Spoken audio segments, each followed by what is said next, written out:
Hey everybody, welcome back to the channel, and I am going to start by thanking you humbly for supporting this channel over these years since 2014. Yesterday we hit 500,000 subscribers. I mean, you hear all kinds of people say, I never thought this would happen. Dude, I honestly thought nobody would watch me ever. And especially with the topic I carry, I didn't think that it would reach out to the right people who wanted the information. So thank you for being a subscriber, new and old. For those old cats who've been around for a long time, Steel Punisher 69, VA Wolf and the crew, I love you all. To the new subscribers, thank you. Welcome to this family, this growing freedom family. And I hope you stick around because I will bring you the Second Amendment news, good, bad, ugly, or indifferent, several times a day. And that is basically what my life is now. So thank you guys. On to the next number for me, which is, let's try 750K. Let's see if YouTube lets that happen.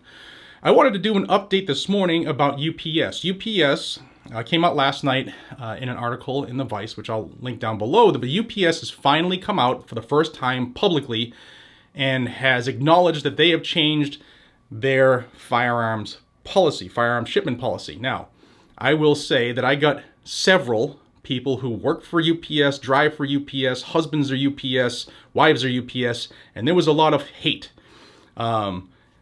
It was not a shot at the individual employees of the company when I brought out this information. In fact, I even read a letter from UPS showing you the company is doing this.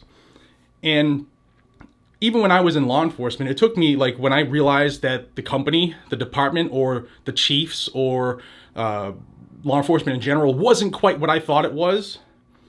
It was like an aha moment, like I was kicked in the gut. And as an employee, driver, or whatever for UPS, the guys and gals at the top don't tell you what they're doing. You know, it trickles down. Which is why I'm bringing this video out, because it's not just UPS that's going to be affected. There's a potential for more, and I'm going to explain it here. So I'm going to link the previous video above. If you don't know what I'm talking about, you didn't watch that video, please do. A lot of information in there, including the letter from UPS to Ghost Firearms and other companies. There have been several that have received this letter threatening to or have been terminated their accounts. And in the letter, they threatened to seize and destroy shipments that were in direct violation of their shipment policy. Again, I didn't make that up. That's from the company. Although some of the UPS employees told me I was crazy and that they would never do that. You might not, but your bosses might.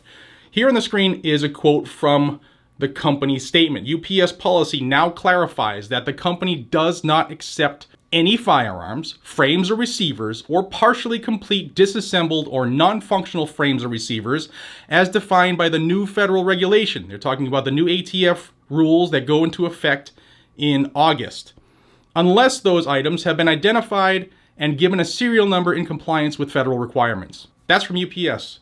They're telling you, yes, we're not going to ship your stuff if we believe it's a ghost gun or ghost gun parts. Again, from UPS, from the horse's mouth, UPS said it will deliver firearms that are legally in transit, but they do not intend to seize or destroy goods unless a shipper intentionally or repeatedly violates UPS policy or federal regulations. We even heard from Mark Oliva, who is the spokesperson for the National Shooting Sports Foundation. Oliva said, "It's unfortunate. It seems like this is a reaction to pressure from senators who are specifically anti-gun.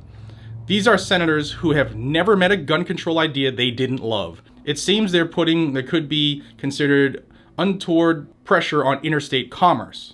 What he's referring to is the letters that Senator Markey, Ed Markey from Massachusetts, who doesn't even live in the state. How do you get elected that way? But he and several other senators, as you can see their names here, they sent a letter to major shippers and asked them things such as amounts of gun deliveries during the pandemic and expressing concern over lax shipping security measures contributing to the epidemic of gun violence. Now, Senator Markey told Vice News that UPS had already responded to the letter and that the company's policy could be interpreted as effectively prohibiting the shipment of ghost guns.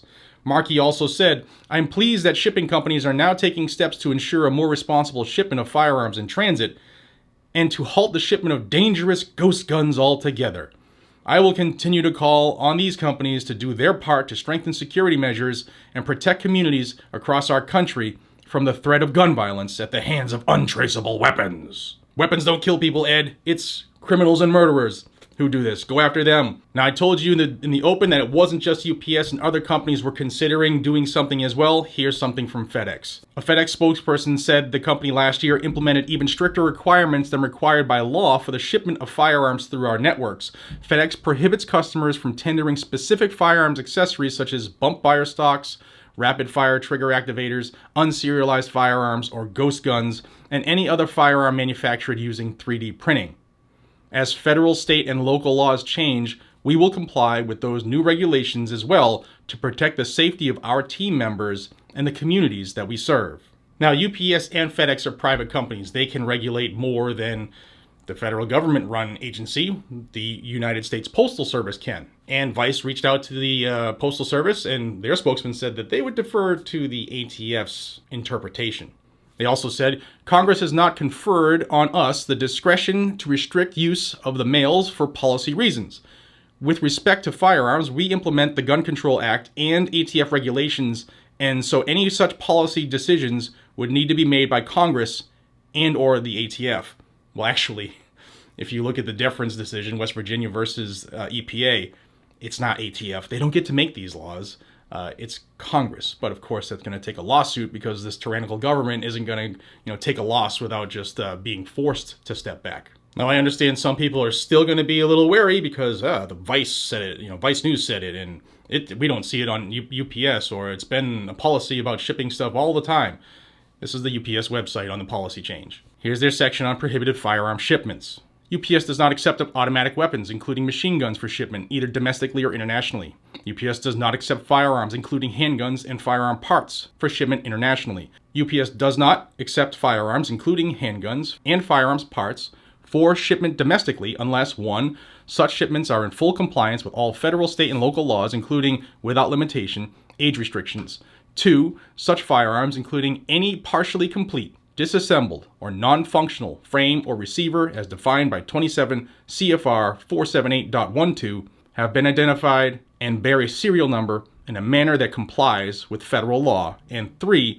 Such firearm parts within a package cannot be assembled to form a firearm. That's the change. That's what the letter is talking about for these companies that had their accounts shut down, and for the concern of packages that were in shipment. Now, Ghost Firearms, the owner, did come out and say that what he had in transit has been delivered. But what I reported earlier is actually factual, and I just wanted to put this out there to verify to those people who still don't believe it. But UPS has finally come out and said, "Yep, it's true." So do with that information as you will. Share it with those who need to know this, especially if they're in the shipping or the business of shipping things. They might want to maybe choose where their dollars go somewhere else, someone who supports the Constitution instead of the emotional gun grabber mentality. But just wanted to get this out to you. I'm sure I'll see you this afternoon with something else. Thank you again for 500,000 subscribers. It means the world to me. It really does. It took me a while to comprehend it yesterday, and it's pretty special when you see people enjoy the effort you put in. So with that, be safe, stay vigilant, and carry a gun to keep you, your friends, your family, your community safe. That's what it's for, guys and gals, not for anything else. Whether or not Joe Biden, Ed Markey, UPS, or FedEx want to believe it or not. Take care.